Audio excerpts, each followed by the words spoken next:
Hello friends, இன்னைக்கு வீடியோவில் நம்ம எதை பற்றி பார்க்க போகிறோன்னா விநாயகருக்கு யானை தலை எப்படி வந்து தாங்க பார்க்க போகிறோம்.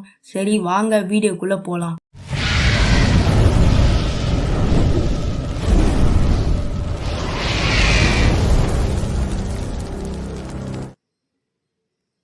முதல்ல விநாயகரை எப்படி உருவாக்குனாங்கன்னு பார்க்கலாம்.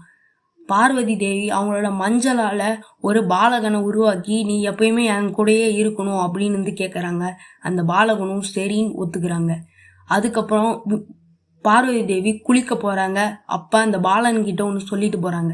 என்ன சொன்னாங்கன்னா, நான் குளிச்சிட்டு இருக்கேன், யாரையும் கைலாயத்துள்ள விடாத அப்படின்னு வந்து சொல்லிட்டு போறாங்க. பாலகனும் சரி அப்படின்னு சொல்லிட்டு கைலாயத்தையே காவல் காக்குறாங்க. பார்வதி தேவி உள்ள குளிச்சிட்டு இருக்காங்க. அதனால பார்வதி தேவி சொன்னதை மீறக்கூடாதுன்னு என்ற பாலகன் நினைச்சி கைலாயத்தை காவல் காக்குறாங்க. அந்த சமயம் அங்க சிவன் வராங்க. சிவன் வந்து உள்ள போக ட்ரை பண்றாங்க. ஆனா பாலகன் அவங்கள உள்ள விடல. ஏன்னா சிவன் பார்வதி தேவி சொல்லியிருக்காங்க யாரையும் வந்து உள்ள விடக்கூடாது. அதனால சிவன்னா யாருமே தெரியாத பாலகனுக்கு நான் வந்து உங்களை விடமாட்டேன் அப்படின்னு வந்து ஒரே வார்த்தையா சொல்லிடுறாங்க. அதுக்கு சிவன் இல்ல, இது என்னோட இடம், நான் உள்ள போவேன், அதுக்கு நீ எதுவும் சொல்றதுக்கு ரைட்ஸ் இல்லை அப்படின்னு வந்து சிவன் சொல்றாங்க. ஆனா பாலகன் இல்ல, எங்க அம்மா சொன்ன பேச்சை நான் மீற மாட்டேன் அப்படின்றாங்க. இல்ல, நான் உங்க அம்மாவோட கணவர் தான் நானு, விடு அப்படின்றாங்க. ஆனாலும் விட மாட்டாங்க பாலகன். இல்ல, எங்க அம்மா சொல்ற பேச்சை நான் கேட்டே தீருவேன் அப்படின்னு அடம் பிடிக்கிறாங்க. இதனால சிவன் அவங்க தியானம் பண்ற இடத்துக்கு போய் உட்காந்து சிவகணங்கள்லாம் கூப்பிட்டு இந்த மாதிரி பாலகன் கிட்ட போய் பேசி தீர்த்து பாருங்க, அவன் மனசை மாத்த பாருங்க அப்படின்னு சொல்றாங்க. சரின்ட்டு சிவகணங்களும் போய் பாலகனோட மனசை மாத்த பாக்குறாங்க. இந்த மாதிரி சிவன்லாம் யாருன்னு நீ தெரியாம பேசுற, ப்ளீஸ் எங்கள உள்ள விடு அப்படின்னு வந்து சிவகணங்கள் கேக்குறாங்க பாலகன் கிட்ட. அதுக்கு பாலகனும் நீங்க யாரானாலும் பரவாயில்ல, நான் உள்ள விட போறது இல்லை அப்படின்ட்டு பாலகன் சொல்லிடுறாங்க. இதை கேட்ட நந்தி மற்றும் சிவகணங்களும் சிவன் கிட்ட திரும்பி போய் இந்த மாதிரி பாலகன் எங்களை விடமாட்டான், நாங்க எவ்வளவோ சொன்னாலும் அவன் கேட்க மாட்டான் அப்படின்னு வந்து பாலகனை இந்த மாதிரி சிவன் கிட்ட சிவகணங்கள் சொல்லிடுறாங்க. சரி அப்பனா வந்து யுத்தம் தான் அப்படின்ட்டு சிவன் ஒரே வார்த்தையா சொல்லிடுறாங்க. அதுக்கு சிவகணங்களும் சரி நாங்க பாலகன் கிட்ட யுத்தம் பண்றோம் அப்படின்னு போய் எல்லா சிவகணங்களும் பாலகன் கிட்ட யுத்தம் பண்றாங்க. ஆனா அதுல எல்லாத்துலயுமே வெற்றி பெற்றது நம்ம பாலகன் தான்.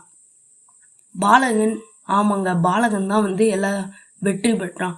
அதுக்கப்புறம் சிவகணங்கள் திரும்பி சிவன் கிட்டே போய் இந்த மாதிரி எங்களை தோக்கடிச்சிட்டான் அப்படின்ட்டு சொல்றாங்க. இதை கேட்டு சிவனு இனிமேட்டு நானே தான் களத்துல இறங்க வேணும் அப்படின்னு முடிவு பண்ணிட்டு பாலகன் கிட்ட சண்டை போட போறாங்க. அந்த சண்டையில சிவன் கோவத்துல தன்னோட திரிசூலத்தை ஏந்தி பாலகனோட தலைய வெட்டிடுறாங்க.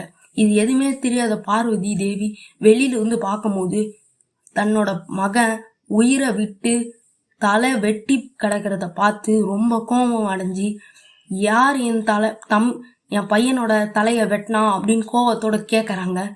அதுக்கு சிவனும் நான் தான் வெட்டினேன் அப்படின்னு வந்து சொல்றாங்க.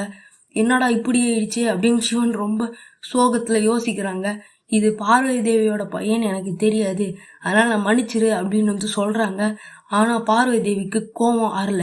ஏன்னா அவங்களோட பையனை சிவன் வெட்டிடுறாங்கல்ல, தலையை வெட்டினதுனால அவங்களுக்கு கோபம் ஆறல. அதனால துர்கா தேவி அனுப்பி யார் யாரெல்லாம் என்னோட மகனை வெட்டதுக்காக திட்டம் போட்டாங்களோ அவங்கெல்லாம் அழிச்சிரு அப்படின்னு உத்தரவிடுறாங்க. துர்கா தேவியும் போய் அவங்கள அழிக்க ட்ரை பண்றாங்க. எல்லாரும் சேர்ந்து மன்னிப்பு கேட்கறாங்க சிவகணங்கள்லாம். அதனால பார்வதி தேவி சரின்ட்டு துர்கைய உள்வாங்கிக்கிறாங்க. அதுக்கப்புறம் சிவன் எந்த விலங்கு வந்து நார்த் சைடு தலையை வச்சு படுத்துட்டு இருக்கோ அந்த விலங்கோட தலையை எடுத்துருவாங்க அப்படின்னு வந்து சிவகணங்கள் கிட்ட சொல்றாங்க. சரின்னு சிவகணங்களும் காட்டுல போய் தேடுறாங்க. ஒரு யானை மட்டும் அந்த நார்த் சைடு தலையை வச்சு படுத்துட்டு இருக்கிறதுனால அந்த யானையோட தலைய எடுத்துட்டு வந்துடுறாங்க சிவகணங்கள். ஏன் அந்த யானையோட தலைய சிவகணங்கள் எடுத்துட்டு வராங்கன்னா, ஏன்னா சிவன் அந்த தலையை வெட்டினதுனால அந்த தலை எரிஞ்சிருச்சு. அதனால திரும்பி அந்த எரிஞ்ச தலையை எடுத்து அந்த பாலகனுக்கு வச்சு உயிர் கொடுக்க முடியாது. அதனாலதான் ஒரு விலங்கோட தலையை எடுத்துட்டு வர சொல்றாங்க. சரின்ட்டு அந்த விலங்கோட தலை அந்த தலை என்னதுன்னா யானை தலை இல்லை, அந்த யானை தலையை வந்து பாலகனுக்கு வச்சு உயிர் கொடுத்துட்றாங்க. பாலகனும் இப்ப உயிர் பொழைச்சிடுறாங்க. பொழைச்ச பிறகு சிவன் பார்வதி தேவி கிட்ட மன்னிப்பு கேட்டு இனிமேல் நான் இப்படி பண்ண மாட்டேன்னு மன்னிப்பு கேட்குறாங்க. பார்வதி தேவியும் மன்னிச்சிடுறாங்க. அதுக்கப்புறம் அந்த பாலகனுக்கு சிவனே ஒரு பேர் வைக்கிறாங்க. என்ன பேர்னா விக்னேஸ்வர்னு ஒன்ன உலகம் வந்து அழைக்கப்படும், நீ தான் வந்து முதற் கடவுளாக எல்லாத்துக்கும் விளங்குவாய் அப்படின்ற ஒரு பட்டத்தையும் கொடுத்துட்றாங்க. இப்படிதாங்க விநாயகருக்கு யானை முகம் வந்தது.